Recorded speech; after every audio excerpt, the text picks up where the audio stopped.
After working 14-hour days to save for my wife's dream restaurant, I walked in one night to hear her toasting with her friends. To the world's dumbest investor, he'll fund it, I'll own it, then I'm gone. I didn't flinch. I just finalized the papers. Now she's screaming outside my office. Please answer, we need TO talk. I'll start with the sound. Glass shattering. That was the first thing I heard when I walked into our new test kitchen space 2 weeks ago. I'd been working a 14-hour shift split between my night IT job and a freelance security gig because someone had to pay for the designer tile backsplash my wife had to have. I thought maybe someone dropped a plate, but when I rounded the corner to the dining area, still unfinished, drywall dust in the air, I heard laughter. Not the good kind. Sharp, spiked. Mean. And there was Julia, my wife of 5 years, standing with a flute of champagne in her hand, surrounded by her inner circle, Hannah, her old college roommate, Sophia, trust fund trash, and that snake Marcus, her business consultant. I was still in the shadows. They hadn't noticed me. Julia raised her glass, big grin, eyes gleaming. To the world's dumbest investor, he'll fund it, I'll own it, then I'm gone. More laughter. Someone, Marcus, I think, snorted, Christ, Jules, savage. But seriously, you got him signing over the equity yet? Julia tipped her glass toward him. Final drafts on the lawyer's desk. One more signature and the dumbass won't even own the name. Cheers to that. I stood there. Dead still. Not angry. Not surprised. Just hollow. See, this wasn't sudden. It had been coming for months. Here's some context since people always ask. I met Julia 6 years ago at a networking event. She was vibrant, whip-smart, magnetic. Told me on our third date she wanted to open her own restaurant one day, a fusion of Eastern European and modern American, honoring her grandmother's cooking. I believed in her. God help me. We got married. No prenup. Yeah, I know. She had big dreams but no business sense. I worked extra shifts, built credit, pulled favors. For 2 years straight, I lived like a monk, no new clothes, no vacations, no splurges. Every dollar went into her dream fund. Julia's contribution? Sketches. Vision boards. Instagram mock-ups. $0. And then came Marcus. He slid in like an oily eel, telling Julia she didn't need me controlling the money. Said investors would line up if she looked like the sole proprietor. Cue the paperwork. She pushed for me to sign a transfer of ownership agreement on the grounds that it would streamline the process for small business grants. The language was subtle, but if I'd signed as written, I'd have funded everything but owned nothing. I stalled. I edited. I told her my lawyer needed more time. And I kept working. 14-hour days. For her. Fast forward to that night.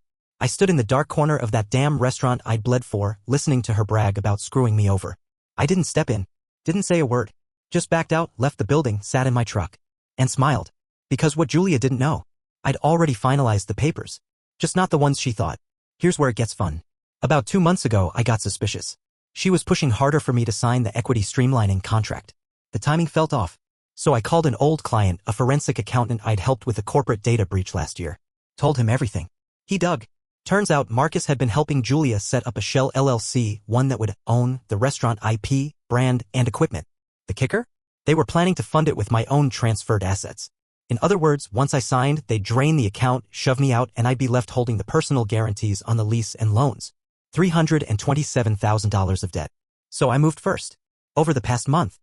I froze all the joint accounts with a legal justification my lawyer crafted perfectly. I restructured the loan guarantees so that Julia's name is now primary on everything related to the restaurant through a series of quietly executed amendments. She signed them electronically during what she thought were routine updates from our lawyer. I secured sole ownership of our house by filing a post-nuptial agreement she signed last year to protect us from creditors. Irony.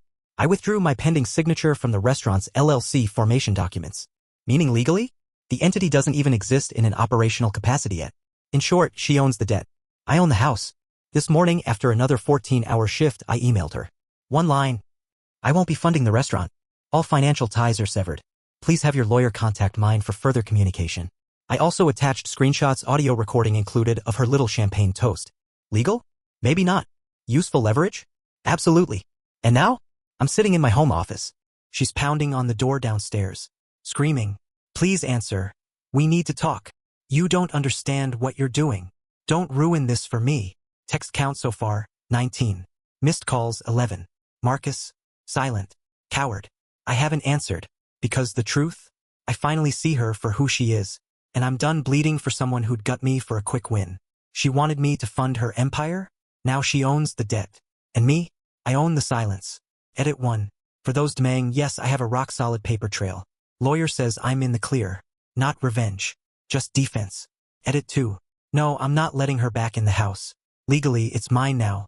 She has 30 days to retrieve personal property under supervision. Already served notice. Edit 3. Why didn't I confront her at the restaurant?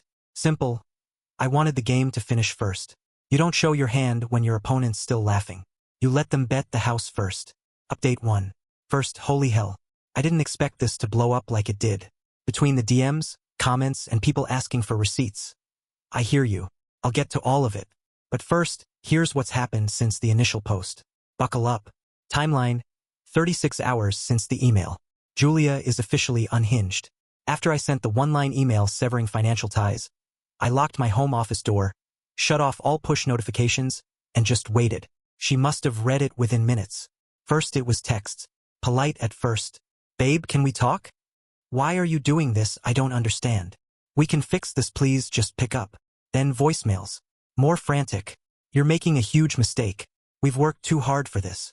By hour 2, the mask slipped. You selfish F***. After everything I gave you? You think you can just take your money and leave me stranded? Funny. Thought it was our dream. Guess it morphed. Then came the real kicker, Marcus. Around midnight, I got an alert from the bank. Thank God for real-time transaction monitoring. Attempted $21,300 wire transfer from the business account to an offshore payment processor flagged for potential fraud. The account was already legally frozen after I pulled my consent as co-owner. But the attempt triggered a fraud lock. And now, bank fraud investigation pending. My lawyer's loving this. I printed the attempted transaction and added it to my growing, cover my ass binder. Meanwhile, Julia lost her mind. At 3 a.m., she started blowing up my front door buzzer, screaming loud enough to wake the neighbors. Open the door. You owe me. I'll ruin you. Do you hear me? Then the real tell. Marcus is gonna fix this. You stupid F***. You don't know who you're messing with. Finally said the quiet part out loud. Enter Hannah, Julia's flying monkey number 1. Around 9 a.m. the next morning, I got a peace offering text from her. Hey, I think things got a little heated. Julia's just stressed. Maybe you could come to brunch, talk things out? Just us girls plus you. Neutral ground. Yeah. Neutral like a snake pit. I didn't respond. Instead, I forwarded the message to my lawyer, who is now documenting everything in case they try to spin a coercion or abuse angle. Wouldn't be the first time Marcus helped someone fake a DV narrative to seize assets. We found case history. Now here's where it gets beautifully ironic. Remember those sneaky contracts Julia wanted me to sign? The ones streamlining ownership? Turns out her lawyer, not Marcus, her actual lawyer, had misgivings about the wording. He flagged it weeks ago, but she overruled him after Marcus pushed her. I know this because her lawyer called mine this morning. Apparently Julia didn't tell him about the champagne toast or the fake LLC Marcus set up. He's now withdrawing representation, citing client dishonesty and potential fraud. Julia, lawyerless. Marcus, under investigation. Me, in my office, sipping coffee, watching the wreckage unfold. And the cherry on top, the investors. Yep, there were outside investors lined up. Small time, but still. Julia and Marcus had pitched to a few local angel types. Promised them preferred equity in the LLC, which, reminder, does not legally exist in final form. One of those investors just called me. He'd seen the viral Reddit post. Didn't name names, but the timeline matches. He said, "Look, I didn't know what was going on. I'm pulling out. I suggest you tell the others." So I did. I contacted every one of them. Sent polite, legally phrased notices clarifying that the LLC is incomplete. The operating agreement was improperly drafted. Any funds advanced under current terms would be unrecoverable and potentially fraudulent. Responses so far: 2 confirmed withdrawals. 1 asking for legal counsel. 1 demanding their $50,000 back from Julia. Incoming civil suits? Highly likely. And Julia? She's gone full scorched earth. Deleted her Instagram. Made her Facebook private. Started texting mutuals that I hacked her accounts and froze her funds to trap her. Which is hilarious, because all actions were through legal counsel and backed by her own digital trail. As of now, the restaurant, DOA, the business account, frozen. Julia's personal finances, overdrawn. The house, mine. She has 23 days left on supervised property retrieval. Marcus, lawyered up, but sweating. Investors, furious. Julia's friends, fragmenting. Half are turning on her now that they smell blood in the water. And me, I'm sleeping better than I have in a year. I worked 14-hour days for her dream. I gave her every ounce of goodwill I had. She called me the world's dumbest investor. Now, I'm the one holding the receipts. Next moves?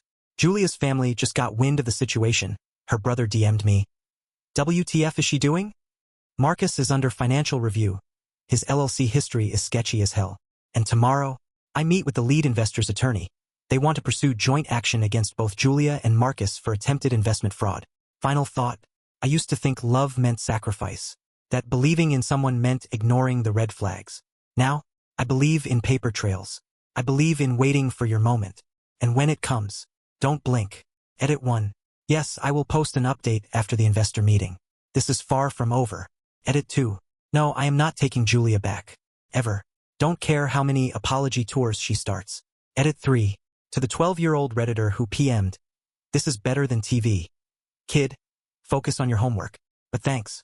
Update 2. Didn't think it would get worse. I was wrong. It's worse. Investor meeting? Didn't happen. Because one of the investors is missing. Yeah. Let me walk you through it. Morning after my last update, I'm sitting in my lawyer's office. We're prepping documents for the joint investor meeting. The lead investor, we'll call him Alan, is pissed. He texted me the night before. We're coming for blood. Marcus and Julia played us all. He and 2 other investors were supposed to meet us at noon. 11:43 a.m. Alan's assistant calls. Alan never showed up for work. His car's still at home. No calls, no texts. 11:57 a.m. Second investor, Marie, calls in. I just got a weird anonymous tip not to attend. 12:10 p.m. Meeting canceled. Now here's where it spins into nightmare fuel. By 2 p.m., Marie's husband contacts me through my lawyer. Says Marie got an unmarked envelope delivered to their house that morning. Inside, a printed screenshot of one of her private emails to Julia. A photo of her teenage son. Taken outside his school, timestamped yesterday. No note, no explanation. Just threat by implication. Guess whose MO that matches? Marcus. This isn't his first rodeo. My forensic contact pulled more dirt. He's been accused twice of pressure tactics in failed ventures overseas. Never charged. Slippery bastard. Now, he's cornered, and a cornered rat bites. Meanwhile, Julia? Escalating. Publicly. Late last night, she posted a TikTok, yeah, real classy. Tear-streaked, shaking voice, claiming I was a financial predator who entrapped her in a fake marriage and stole her business. Hashtag survivor, hashtag justice for women, trending. Thousands of views. Sympathy comments flooding in. But here's the kicker. In the video background, a whiteboard. Zoomed in, you can see draft text for a GoFundMe. Goal, $200,000. Claiming she needs legal funds to fight my abuser. Blatant fraud since the LLC is frozen. She has no current lawyer. All major debt is hers by her own signature. And if that's not enough, she started contacting my employer. HR called me in this morning. Someone, an anonymous email traced back to Julia's old burner, submitted a concerned citizen report accusing me of domestic violence, financial abuse, digital stalking, all fabricated. Luckily, my lawyer had already prepped HR. We submitted full email history, call logs, the recording of Julia's champagne toast, screenshots of Marcus's attempted wire fraud. HR is documenting everything. I'm not at risk yet, but they advised. Expect escalation. Oh, and the house? Someone tried to break into my garage last night. Motion sensor caught it. 3:12 a.m. Male figure, hoodie, mask, gloves. Tried the keypad. Failed. Left fast when lights triggered. Police report filed. Footage submitted. Lawyer notified. Guess who just installed full perimeter cameras this morning? Summary. 1 investor missing. 2nd investor threatened. Julia pushing false DV narrative online plus employer. GoFundMe scam in progress. Break-in attempt on my property. Marcus likely behind the shadows. And me? I'm still here. Cold. Focused. Because the deeper this spirals, the more they expose themselves. Next moves. Private security already retained. No more chances. Cease and desist on Julia's TikTok plus GoFundMe. Going out today. Criminal charges. Our lawyer is preparing for conspiracy, fraud, and harassment filings. Asset tracing. Marcus's shell LLCs are being picked apart. And one final twist dropped in my inbox this morning. An anonymous tip claimed Marcus has been recording private convos with Julia to protect himself if this blew up. And someone has a copy. They offered a meeting. Tomorrow night. Am I walking into a trap? Maybe. But calculated risks. I'll go prepared, backed up. Because if those recordings exist, they'll blow this entire scam wide open. No heroes here. No happy endings. Just pieces moving on a bloody chessboard. And I intend to win. Edit 1. Yes, law enforcement is now looped in. This is no longer just civil. Edit 2. No, I'm not going alone tomorrow. Details withheld for safety. Edit 3. To those asking why stay in the house? Because if I run, they win. This is my ground now. I won't give it up. Update 3. Final update. I've been sitting here for hours, reading this over and over, wondering if I should post it. But you followed this far. You deserve to know. Here's what happened. The meeting was real. I almost didn't go. My gut said trap. But the tipster left proof in the Dropbox link, a 45-second clip. Marcus.